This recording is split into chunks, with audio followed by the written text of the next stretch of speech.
गोटे छोट कथा प्रत्येक बापा माँ जहाँ पिलार भविष्यत बदल दे पारे। निज पिला को केबेहेले अन्य पिला सह तुलना करंतु नहीं। से भल पढ़ुची तू कहीं पढ़ुनु, से भल मार्क रखुची तू कहीं रखिपारुनु, एक कथा केबे भी पिला को कहतु नहीं। कहीं ना यह द्वारा पिलार आत्मविश्वास धीरे धीरे कमी जाए। प्रत्येक पिला अलग, समस्ते एका भली पढ़ती नहीं कि समस्ते एका भली शिखती भी नहीं। समस्तंकर क्षमता एका परी नुहे।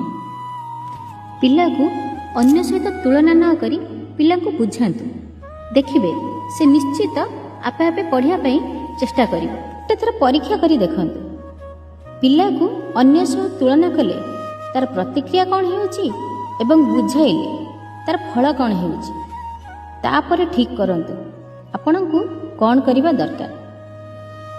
एक कथा भल लागिले अन्य बापा माँ सहित शेयर करंतु।